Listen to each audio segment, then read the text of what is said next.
கிறிஸ்துக்குள் பிரியமானவர்களே, உங்கள் யாவரையும் கர்த்தராகிய இயேசு கிறிஸ்து நாமத்தினாலே வாழ்த்துகின்றோம். இந்த நாளில் ஒரு சிறிய தலைப்பின் கீழாக நாம் கர்த்தருடைய வார்த்தையை தியானிக்க இருக்கின்றோம். ஆன்மீக ஆசீர்வாதம். பொதுவா எல்லாருமே என்ன யோசிப்பாங்கன்னா, ஆசீர்வாதம்னால உலக பிரகாரமான ஆசீர்வாதம், அன்றாட வாழ்க்கைக்கான தேவைகள், அதை சார்ந்து வாழ்வது எல்லாருக்கும் வேண்டும் தான். அன்றாட வாழ்க்கைக்கான தேவைகள் வேண்டும் தான். ஆனா அதை அளவுக்கு அதிகமாக சேர்த்து வைக்க வேண்டும், அதை நாடி செல்ல வேண்டும் என்கின்ற அந்த சிந்தனையோடு தன்னுடைய வாழ்நாள் முழுவதுமாக அதற்கே செலவிடுவார்கள். அநேக புத்தகங்களை கூட நீங்க பார்த்திருப்பீங்க, அல்லது ஒளி சித்திரங்கள்ல பார்த்திருப்பீங்க.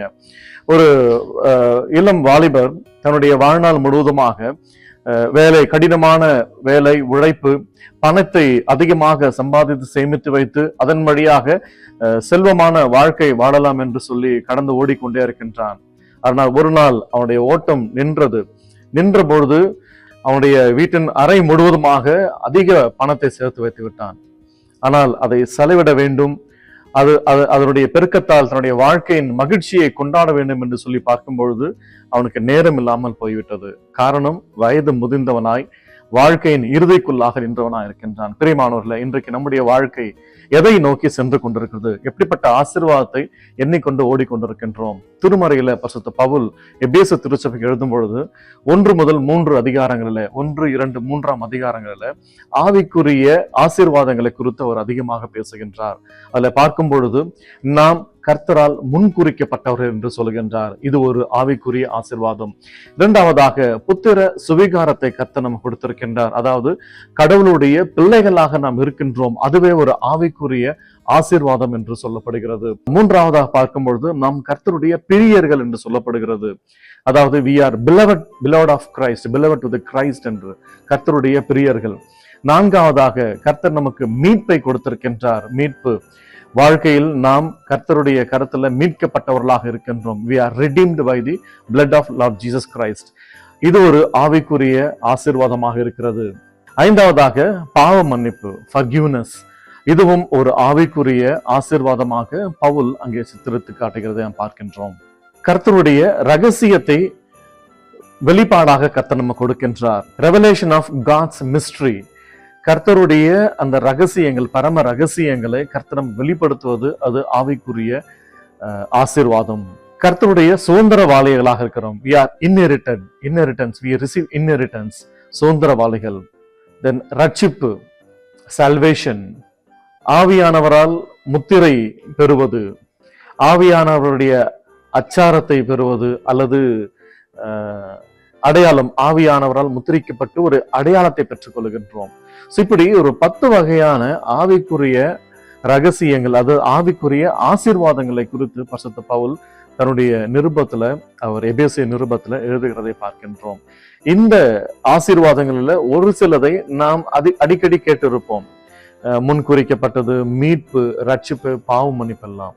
ஆனால் இன்னும் நமக்கு பரிச்சயம் ஆகாத காரியங்களை குறித்து அவர் சொல்லுகின்றார். இது எல்லாமே இலவசமாக பிதாவாகிய கர்த்தராக இயேசு கிறிஸ்து ரத்தத்தினால் நமக்கு இந்த ஆவிக்குரிய ஆசீர்வாதங்களை கொடுத்திருக்கின்றார். இதெல்லாம் பெற்று ஆண்டவர் சிலுவையில பெற்றெடுத்து நம்ம கொடுத்து பரிசுத்த ஆவியானவரால இது எல்லாவற்றையும் ஆண்டவர் நம்ம கொடுத்திருக்கின்றார். 1 கொரிந்தியர் 12ஆம் அதிகாரத்துல வாசிக்கும் பொழுது இன்னும் ஆவிக்குரிய வரங்களால் கர்த்தரை நிரப்புகிறதை பார்க்கின்றோம். இப்படி ஆண்டவர் நம்மை ஆவிக்குரிய ஆசீர்வாதங்களால் நிரப்பி வைத்து ஆவிக்குரிய வாழ்வில் வளர்ச்சி அடையும், கர்த்தருக்காய் நாம வாழவும் கனி கொடுக்கும் கர்த்தரை ஏற்படுத்தியிருக்கின்றார். வேதத்துல வாசிக்கின்ற நீதிமொழிகளில் கர்த்தருடைய ஆசீர்வாதமே ஐஸ்வர்யத்தை தரும், அதனோட வேதனையை கூட்டார் என்று சொல்லி. எப்படிப்பட்ட ஆசீர்வாதத்தை கர்த்தர் நம்ம கொடுக்கின்றார், எப்படிப்பட்ட நன்மையை நம்ம கொடுக்கின்றார், அது நிமித்தமாக நாம் வேதனை அடைகின்றோமா அல்லது மகிழ்ச்சியை நித்தியமா பெற்றுக்கொள்கின்றோமா என்பதை நாம் சிந்தித்து பார்க்க அழைக்கப்படுகின்றோம். பிலிப்பியர் 4ஆம் அதிகாரத்துல 19ஆம் வசனம் இப்படியாக சொல்கிறது, God will supply all your needs. என் தேவன் தம்முடைய ஐஸ்வர்யத்தின்படி உங்கள் குறைவெல்லாம் கிறிஸ்து இயேசுக்குள் நிறைவாக்குவார் என்று இந்த வேத திருமறை சொல்லுகிறது. So God will supply all your needs. ஆவிக்குரிய ஆசீர்வாதங்கள், நன்மைகள் மற்றும் நம்முடைய அன்றாட வாழ்க்கையின் தேவைகள் எல்லாவற்றையும் கர்த்தர் நம்ம கொடுக்க அவர் வல்லவராக இருக்கின்றார். ஆகவே நாம் எதை நாடி செல்ல இருக்கின்றோம்? ஆவிக்குரிய ஆசீர்வாதங்களா அல்லது உலக பிரகாரமான ஆசீர்வாதமா என்பதை சிந்தித்து பார்க்க நாம் அழைக்கப்படுகின்றோம். பிதாவாகிய கர்த்தர் இதை இயேசு கிறிஸ்து மூலமாக சம்பாதித்து பெற்றெடுத்து ஆவியானவரால் நமக்கு அதை இலவசமாக கொடுத்திருக்கின்றார். இவைகளை பெற்று நம் வாழ்க்கையில் ஆவிக்குரிய வாழ்வில் நாம் முதிர்ச்சி பெற்றவர்களாக மற்றும் செல்வந்தர்களாக நாம் வாழ்வோம். கர்த்தர் நம்மை ஆசீர்வதிப்பாராக. ஆமென். காலை கதிர் பார்க்கின்ற அனைத்து அன்பர்களுக்கும் இந்த நேரத்துல கிறிஸ்துமஸ் மற்றும் புத்தாண்டு நல்வாழ்த்துக்களை தெரிவித்துக் கொள்கின்றோம். ஒரு சிறிய ஜெபம் செய்து நாம் முடிப்போம்.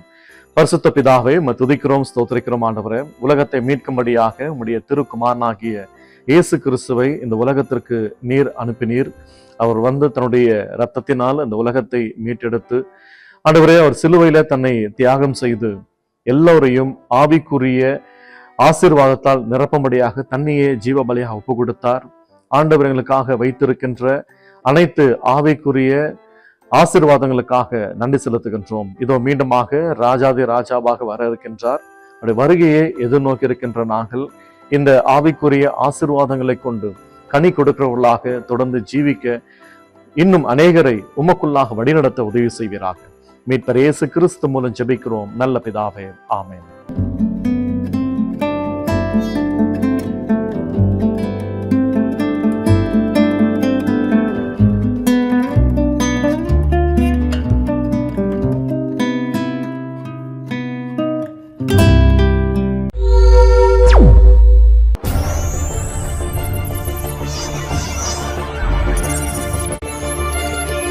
நீங்கள் பார்த்துக் கொண்டிருப்பது உங்கள் ரிவைவல் டிவி.